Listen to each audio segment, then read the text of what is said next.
जैसे ही क्रेमलिन ये कहानी आगे बढ़ा रहा है कि यूक्रेन का पतन अनिवार्य है, जमीनी हकीकत इससे बिल्कुल अलग कहानी बयां करती है। रूस यूक्रेन में धावा नहीं बोल रहा है। रूस को जितनी भी जमीन मिल रही है उसके हर इंच के लिए उसे भारी नुकसान उठाना पड़ रहा है। अगर रूस इसी गति से बढ़ेगा तो डोनेट्स्क पर कब्जे के लिए उसे 15 लाख सैनिक गंवाने होंगे और पूरे यूक्रेन पर कब्जा करने में 183 साल लगेंगे। जीत की बात छोड़ो पुतिन, अब तुम्हें क्रायोजेनिक चैम्बर पर काम करना चाहिए ताकि तुम रूस की उस जीत का दिन देख सको जिसे तुम अनिवार्य बताते हो। पहले हम डोनेट्स्क की ओर बढ़ते हैं। पुतिन द्वारा लंबे समय से चाहा गया डोनेट्स्क तब से लड़ाई का केंद्र बना हुआ है, जब से रूस के नेता ने यूक्रेन पर अपना आक्रमण शुरू किया था। अब पुतिन ऐसे लगते हैं मानो 2026 में डोनेट्स्क गिरेगा। उनका वसंत हमला उन किलेबंद शहरों पर केंद्रित है जो रूस के डोनेट्स्क ओब्लास्ट पर कब्जे के रास्ते में है। रूस अपनी जीत को लेकर इतना आश्वस्त है कि उसने यूक्रेन को आदेश दिया है कि वह मई के अंत तक डोनबास, जिसका डोनेट्स्क हिस्सा है, से अपनी सभी सेनाएं हटा ले। अगर आप सिर्फ रूस की कोशिशों पर ध्यान दें तो पुतिन की डोनेट्स्क गिरने वाली कहानी पर यकीन कर सकते हैं, लेकिन इसके पीछे एक काला सच छुपा है। डोनेट्स्क गिरने से इतना दूर है कि रूस को सिर्फ इस क्षेत्र को लेने के लिए पूरी की पूरी एक सेना या शायद कई सेनाएं गंवानी पड़ेंगी। 20 अप्रैल को सुरक्षा परिषद की बैठक में यूक्रेन के यूएन स्थायी प्रतिनिधि आंद्रिया मेलनिक ने वह सच उजागर किया जिसे पुतिन डोनेट्स्क में छुपाना चाहते हैं। जब पुतिन यूक्रेन को पीछे हटने और इलाका छोड़ने की मांग कर रहे हैं, उसी समय वह अपने सैनिकों को चौंकाने वाली गति से खो रहे हैं और डोनेट्स्क को जबरदस्ती कब्जा करने से पहले उन्हें और भी कई सैनिक गंवाने पड़ेंगे। युद्ध की इस क्रूर तर्क के अनुसार डोनेट्स्क क्षेत्र के पूरे इलाके को सैन्य बल से कब्जा करने के लिए श्री पुतिन को कम से कम 1.5 मिलियन और सैनिकों को मौत के मुंह में भेजना पड़ेगा, मेलनिक ने परिषद को बताया। उन्होंने कहा, रूस का यह कहना कि यूक्रेन को डोनेट्स्क से हटना चाहिए हास्यास्पद है, क्योंकि वहां अब भी 6000 वर्ग किमी क्षेत्र यूक्रेन के नियंत्रण में है। ये 6000 वर्ग किलोमीटर क्षेत्र लाखों यूक्रेनी नागरिकों का घर है और यूक्रेन से वह इलाका छोड़ने की कोई भी मांग इन निर्दोष लोगों को निर्दयी रूसी शासन के हवाले कर देगी, जो यूक्रेन की हर प्रिय चीज नष्ट करना चाहता है। संख्या हैरान करती है, क्या गणित भी यही बताता है? मेलनिक के अनुसार गणित भी यही कहता है। रूस के लिए सबसे बुरी बात यह है कि 15 लाख की संख्या शायद कम है। हम आपको बताएंगे कैसे। मेलनिक के आंकड़ों के अनुसार यूक्रेन के संयुक्त राष्ट्र प्रतिनिधि ने 15 लाख की संख्या एक साधारण समीकरण से निकाली। डोनेट्स्क में रूस के कब्जे से लगभग 6000 वर्ग किलोमीटर क्षेत्र बचा है। मेलनिक कहते हैं कि अभी रूस हर एक वर्ग किलोमीटर पर कब्जा करने के लिए 254 सैनिक खो रहा है। 6000 को 254 से गुणा करें तो आपको 1.524 मिलियन हताहत मिलते हैं। मेलनिक ने रूस के डोनेट्स्क में नुकसान को कम बताया है। अतिरिक्त 24,000 हताहत कोई छोटी बात नहीं है। भले ही रूस सालों से यूक्रेन में हर महीने इससे भी ज्यादा रूसी जानें खुशी खुशी कुर्बान करता आ रहा हो, लेकिन यही पुतिन के लिए हालात और खराब हो जाते हैं। हर एक वर्ग किलोमीटर हासिल करने पर 254 सैनिकों के नुकसान की बात जितनी भयावह लगती है, पर डोनेट्स्क में यह संख्या और ज्यादा हो सकती है। 15 अप्रैल की आरबीसी यूक्रेन रिपोर्ट के मुताबिक इसमें रक्षा मंत्री मिखाइलो फेडोरोव का हवाला दिया गया। फेडोरोव ने कहा, हम यूक्रेनी जमीन का हर मीटर दुश्मन के लिए महंगा बना रहे हैं। रूस हर वर्ग किलोमीटर पर 254 सैनिक खो रहा है। डोनेट्स्क क्षेत्र में दुश्मन हर वर्ग किलोमीटर पर औसतन 428 सैनिक खो रहा है। क्या आपने उस कथन में कुछ खास देखा? यूक्रेन भर में औसतन हर एक वर्ग किलोमीटर पर 254 सैनिकों का नुकसान होता है। डोनेट्स्क में हर वर्ग किलोमीटर पर 428 सैनिक मारे जा रहे हैं, जिससे मेलनिक द्वारा संयुक्त राष्ट्र को दिए आंकड़ों पर असर पड़ता है। अगर यूक्रेन डोनेट्स्क पर कब्जे के लिए पुतिन को जितना भी समय चाहिए और सैनिकों की क्षति इसी दर से बनी रही, तो ओब्लास्ट कब्जे में रूसी हताहत 1.5 मिलियन नहीं 2.568 मिलियन होंगे। सूची में 1 और मिलियन या उससे ज्यादा लाशें जुड़ जाएंगी, जो सब पुतिन की डोनेट्स्क में संकीर्ण सोच की वेदी पर बलि चढ़ा दी गई। किसी तरह जो डोनेट्स्क में रूस के लिए पहले से ही एक स्पष्ट तबाही होती, वो सतह पर दिखने से भी कहीं ज्यादा बुरी हो सकती है। क्षेत्रीय औसत ने पुतिन के यूक्रेन को डोनेट्स्क छोड़ने के दावे को बुरी तरह कमजोर कर दिया है। अगर आपको इन सब के लिए थोड़ा और संदर्भ चाहिए तो यहाँ तक कि सबसे अच्छे हालात में भी इसका मतलब है कि रूस अब तक यूक्रेन युद्ध में अपने हताहतों की दर को दुगना से भी ज्यादा कर लेता है। पुतिन के पूर्ण आक्रमण के बाद से 22 अप्रैल तक यूक्रेन के अनुसार रूस ने 13,20,000 से ज्यादा सैनिक खोए हैं। अगर फ्योदरोव सही है तो डोनेट्स्क गिरने तक रूस की हताहत दर करीब 3 गुना होगी। आइए एक पल के लिए रूस की हताहतों की संख्या में लगभग दोगुनी बढ़ोतरी पर टिके रहते हैं। क्या इसका मतलब है कि डोनेट्स्क पर कब्जा करने के लिए रूस को इतनी सारी मौतों के अलावा और 4 साल की जरूरत होगी? जरूरी नहीं। अगर हम रूस की हताहतों की संख्या दोगुनी होने पर ध्यान दें तो यह नहीं देखते कि पिछले 4 साल में यूक्रेन में रूस की प्रगति बहुत धीमी हो गई है। यूक्रेन अब रूस को प्रति वर्ग किलोमीटर पहले से ज्यादा नुकसान पहुंचा रहा है, जिससे समस्या और बढ़ रही है। यह दिखाने के लिए हम देख सकते हैं रूस ने 2025 में क्या किया। बीबीसी के अनुसार रूस ने 2025 में यूक्रेन के 4,700 वर्ग किलोमीटर क्षेत्र पर कब्जा कर लिया। यूक्रेन के सेना प्रमुख एलेक्जेंडर सियर्स्की ने कहा कि रूस ने ये उपलब्धियां पाने के लिए करीब 4,20,000 सैनिक गंवाए। तो साधारण गणना से पता चलता है कि यह प्रति वर्ग किलोमीटर 89.3 हताहतों की दर बनती है। डोनेट्स्क में ये दर उससे 3 से 5 गुना ज्यादा है। इससे पता चलता है कि ऐसा नहीं है कि रूस डोनेट्स्क में इतना धीमा पड़ गया है कि इस क्षेत्र पर कब्जा करने में 4 साल और लगे। यहाँ धीमापन है जो अब पुतिन के लिए डोनेट्स्क की बड़ी समस्या बन गया है। लेकिन असल में यहाँ हो क्या रहा है? रूस इस युद्ध में अब तक के किसी भी समय की तुलना में प्रति वर्ग किलोमीटर ज्यादा सैनिक खो रहा है। अगर रूस डोनेट्स्क में दबाव बनाता रहा और पुतिन रुकने के संकेत नहीं है, अगर उन्हें वह तथाकथित कूटनीतिक समाधान नहीं मिलता जो वह चाहते हैं, तो युद्ध अध्ययन संस्थान यानी ISW के अनुसार रूस को पुतिन के सबसे बड़े लक्ष्य को गिराने में शायद 2027 के अंत तक या 2028 तक का समय लग सकता है। तो पूरे 4 साल नहीं बल्कि करीब 2 साल और कम से कम 15 लाख हताहत सिर्फ यूक्रेन के उस हिस्से को लेने के लिए जो 2025 में रूस के कब्जे वाले क्षेत्र से सिर्फ 1,300 वर्ग किलोमीटर बड़ा है। पुतिन के लिए यह गणित बिल्कुल भी सही नहीं है। इन सभी आंकड़ों से पता चलता है कि पुतिन के सामने डोनेट्स्क को लेकर एक बड़ी उलझन है और वह इसे हल करने के लिए बेताब हो रहे हैं ताकि उन्हें डोनेट्स्क को जबरदस्ती लेने की अपनी धमकियों को पूरा करने के लिए मजबूर न होना पड़े। इन आंकड़ों से पुतिन की यूक्रेन के बाकी हिस्से पर कब्जा करने की महत्वाकांक्षा स्पष्ट होती है। लेकिन इससे पहले कि हम इसमें और गहराई से जाएं, आप देख रहे हैं द मिलिट्री शो। ऐसी और भी बहुत सारी जानकारियां आपको यहाँ मिलेंगी, तो अगर आपको चैनल से कुछ फायदा मिल रहा है तो जरूर सब्सक्राइब करें। तो डोनेट्स्क पुतिन के लिए समस्या है। रूस के नेता में अब हताशा बढ़ती दिख रही है, इसलिए यूक्रेन से डोनेट्स्क और डॉनबास छोड़ने की मांगें बढ़ गई हैं। ये मांगें कोई नई नहीं है। जब से बातचीत शुरू हुई है, ये पुतिन की अधिकतमवादी मांगों का हिस्सा रही है और यही मुख्य वजह भी रही है कि बातचीत में शांति समझौता नहीं हो पाया है। अब पुतिन की यूक्रेन से डोनेट्स्क से पीछे हटने की मांगें बहुत जल्दबाज और बेचैन लग रही हैं। मेलनिक ने संयुक्त राष्ट्र सुरक्षा परिषद में भाषण के दौरान कहा कि रूस डोनेट्स्क क्षेत्र के 20% से ज्यादा हिस्से पर नियंत्रण में नहीं है, जिसे पुतिन यूक्रेन से अल्टीमेटम के तौर पर बिना लड़े छोड़ देने की मांग कर रहे हैं। यह पूरी तरह ब्लैकमेल है। यूक्रेन के संयुक्त राष्ट्र राजदूत ने रूस की मौजूदा हताहत दर का असली मतलब बताया। उन्होंने 1939 और 40 के बीच सोवियत संघ और फिनलैंड के बीच छिड़े शीतकालीन युद्ध का उदाहरण दिया। उस युद्ध में सोवियत संघ को प्रति वर्ग किलोमीटर क्षेत्रफल के हिसाब से 100 गुना कम हताहत हुए, लेकिन फिर भी यह लड़ाई असफल रही क्योंकि संधि के बाद उसे फिनलैंड का सिर्फ 9% हिस्सा मिला। अब रूस फिनलैंड में जितने सैनिक उसने खोए थे उससे कहीं ज्यादा सैनिक खोने के बावजूद उससे भी ज्यादा प्रतिशत क्षेत्र की मांग कर रहा है।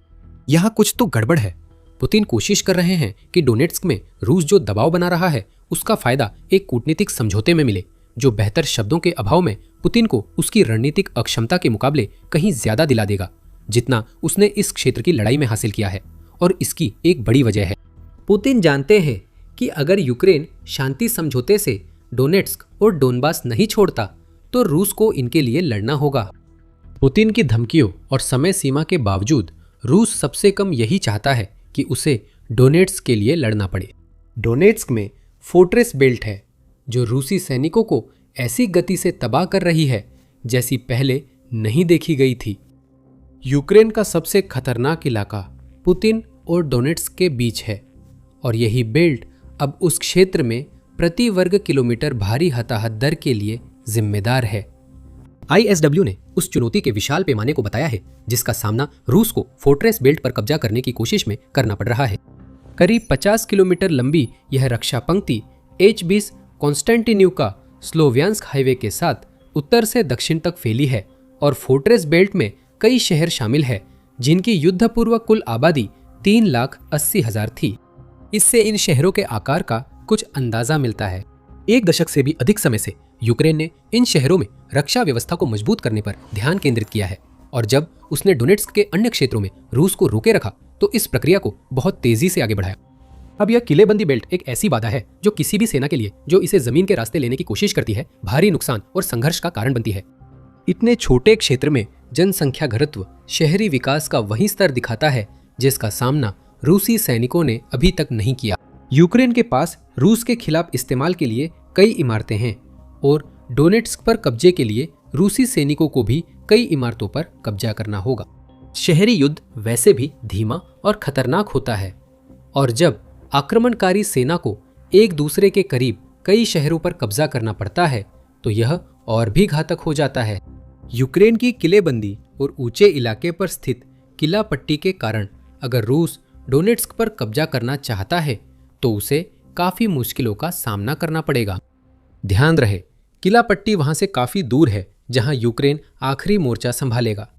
ये शब्द डोनेट्स्क में लागू हो सकता है, लेकिन जैसे ही रूस किला पट्टी पर मरने के लिए भेजे गए सैनिकों को झोंकता है, यूक्रेन की रक्षा को गिराने में लगने वाला सारा समय यूक्रेन के पास पश्चिम में अपनी किलेबंदी को और मजबूत करने के लिए होता है। यहां तक कि अगर किला पट्टी अंततः गिर भी जाती है तो भी पुतिन की वह कोई भी महत्वाकांक्षा कि इस जीत को बाकी यूक्रेन पर कब्जा करने के लिए एक आधार के रूप में इस्तेमाल करे तब ढह जाएगी जब उनके सैनिक डोनेट्स्क से आगे देखेंगे और पाएंगे कि यूक्रेन के अंदर और भी वैसी ही चुनौतियां उनका इंतजार कर रही हैं। किला पट्टी रूसी सैनिकों को चीर रही है जबकि ये सैनिक अभी मुश्किल से घुसे हैं। रूस की बात सुने तो ये पता भी नहीं चलेगा। रूस के जनरल स्टाफ प्रमुख वैलेरी गेरासिमोव ने अप्रैल मध्य में कुछ दिलचस्प दावे किए। उनका कहना है कि रूसी सैनिकों ने 2026 में अब तक यूक्रेन के 1,700 वर्ग किलोमीटर से अधिक और 80 बस्तियों पर कब्जा किया है। मार्च अप्रैल में रूस ने वसंत आक्रमण के तहत डोनेट्स्क में 700 वर्ग किमी और 34 बस्तियों पर कब्जा किया। ये आंकड़े इस तरह से बनाए गए हैं कि वे बस इतने विश्वसनीय लगे कि रूस डोनेट्स्क और यूक्रेन के अन्य हिस्सों में कुछ आगे बढ़ रहा है, ऐसी एक झूठी छवि बनाई जा सके। ये आंकड़े इतने बड़े नहीं हैं कि यूक्रेन पर रूसी हमले की रफ्तार देखकर इन्हें तुरंत खारिज किया जाए।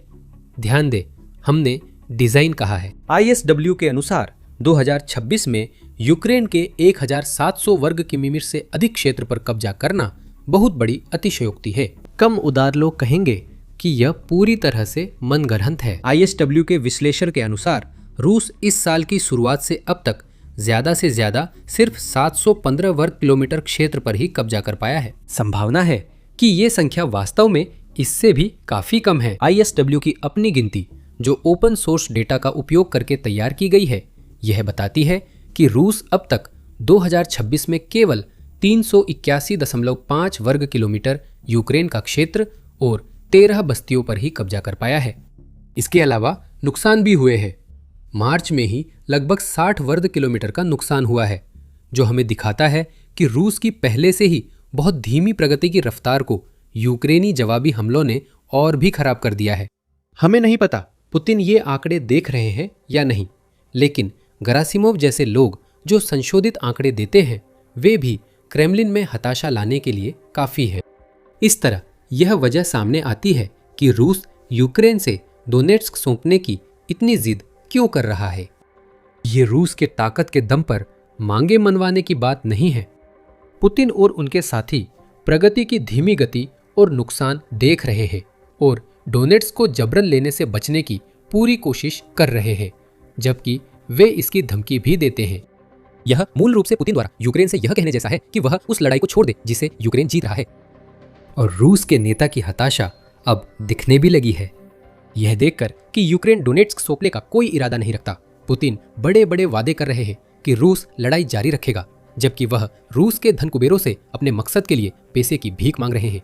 ये जानकारी foundation for defence of democracies के अनुसार है, जिसने 1 अप्रैल को रिपोर्ट किया कि पुतिन ने मार्च में रूस के कुछ व्यापारिक दिग्गजों के साथ बैठक का इस्तेमाल रूस के सबसे अमीर लोगों से मदद मांगने के लिए किया। पुतिन ने कहा कि व्यापार मालिकों को मुनाफा कारोबार में खर्च करने का लालच नहीं करना चाहिए। उन्हें युद्ध के लिए धन दे रहे राज्य के बजट में दान देना चाहिए। हैरानी की बात है कि यह प्रस्ताव काम कर गया। सुलेमान करीमोव ने कथित तौर पर 1.23 अरब डॉलर दिए और अन्य ओलिगार्क्स ने भी योगदान देने पर सहमति दी। लेकिन इसे वही कहे जो ये है। पुतिन हाथ फैलाए घूम रहे हैं, क्योंकि यूक्रेन के खिलाफ उनकी जंग ने रूस को दिवालिया होने की कगार पर ला दिया है। और डोनबास में एक और डेडलाइन है।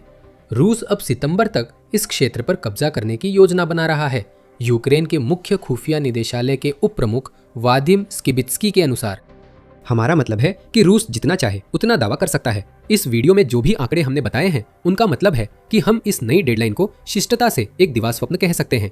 अगर हम कम शिष्ट हों तो पुतिन पागल हो गए हैं। अब एक और गणना से दिखा सकते हैं कि यूक्रेन में पुतिन का अभियान रूस के लिए कितना व्यर्थ है। अगर हम रूस के आक्रमण के दायरे को डोनेट्स्क क्षेत्र से आगे बढ़ाएं, तो रूस के पास अभी भी यूक्रेन का लगभग 80% हिस्सा बचा है, जिसे उसे कब्जा करना है। पुतिन के इस दावे के बावजूद कि अगर यूक्रेन यह क्षेत्र छोड़ देता है तो रूस डोनबास पर ही रुक जाएगा, यह साफ है कि पुतिन पूरे देश को चाहता है। वो तब तक नहीं रुकेगा जब तक उसे ये नहीं मिल जाता, पर उसे रुकना ही होगा। अगर युद्ध ऐसे ही चलता रहा तो पुतिन तब तक कब का मर चुका होगा कि वह रूस के यूक्रेन पर नियंत्रण का भविष्य देख ही नहीं पाएगा। मेलिक इस बात को उजागर करते हैं। वो कहते हैं कि रूस को यूक्रेन पर पूरी तरह कब्जा करने के लिए मौजूदा हताहत दर को देखते हुए 183 साल और 12 करोड़ 20 लाख लोगों की जरूरत पड़ेगी। हम कुछ गणना कर सकते हैं यह देखने के लिए कि मेलिक सही है या नहीं, कम से कम हताहतों की संख्या के मामले में। GIS ज्योग्राफी के अनुसार यूक्रेन यूरोप का दूसरा सबसे बड़ा देश है और इसका क्षेत्रफल 6,03,628 वर्ग किलोमीटर है। 4 मार्च तक रूस क्षेत्र का 19.4% हिस्सा कब्जे में रखे था और तब से उसके पास कोई बड़ी प्रगति नहीं हुई। रूस फिलहाल यूक्रेन के करीब 1,11,104 वर्ग किलोमीटर क्षेत्र पर कब्जा किए हुए है, जिसमें 2014 में अवैध रूप से विलय किया गया क्रीमियाई प्रायद्वीप भी शामिल है। अगर आप रूस के कब्जे वाले क्षेत्र को यूक्रेन के कुल क्षेत्रफल से घटा दे तो रूस के लिए कब्जा करने को यूक्रेन का 4,86,524 वर्ग किलोमीटर क्षेत्र बचता है। अगर आप इसे 254 से गुणा करें तो रूस के यूक्रेन पर दावा करने से पहले 12 करोड़ 20 लाख हताहत नहीं मिलते, बल्कि 12 करोड़ 35 लाख 70 हजार मिलते हैं। यह एक पागलपन भरी संख्या है और यह बताना लगभग जरूरी नहीं लगता कि रूस कभी भी इसे झेल नहीं सकता, लेकिन फिर 183 सालों पर भी विचार करना है। पुतिन, आपकी उम्र अब 73 साल हो गई है। हमें नहीं पता आप इंसान की औसत उम्र के बारे में क्या सोचते हैं, लेकिन हमें यकीन है कि आप 183 साल बाद यहाँ नहीं होंगे। आप अपनी अब तक की जिंदगी के अलावा 2 और जिंदगियां भी जी लें, तब भी रूस अपनी मौजूदा रफ्तार से यूक्रेन पर काबू नहीं कर पाएगा। पुतिन को जीत की उम्मीद छोड़ देनी चाहिए। डोनेट्स की स्थिति दिखाती है कि रूस के पास अभी भी जंग से बाहर निकलने का मौका है। अगर वो ऐसा नहीं करते तो वो बिना किसी असली तरक्की के बहुत पहले मर चुके होंगे और जो भी अगला आएगा उसे एक ऐसे देश को संभालना पड़ेगा जो पुतिन की मांग की गई भारी कुर्बानियों से पूरी तरह जकड़ा हुआ होगा। यूक्रेन रूस को धीमा कर रहा है, इलाका वापस ले रहा है और जोरदार जवाबी हमला कर रहा है। किलेबंदी वाले इलाके में सक्रिय रक्षा रणनीति यूक्रेन के दक्षिण में सफल रही है, जिससे देश ने बड़ा इलाका आजाद कराया। और जाने, अगर वीडियो पसंद आया हो तो द मिलिट्री शो को सब्सक्राइब करें ताकि यूक्रेन युद्ध के आंकड़ों का विश्लेषण देख सकें। देखने के लिए धन्यवाद।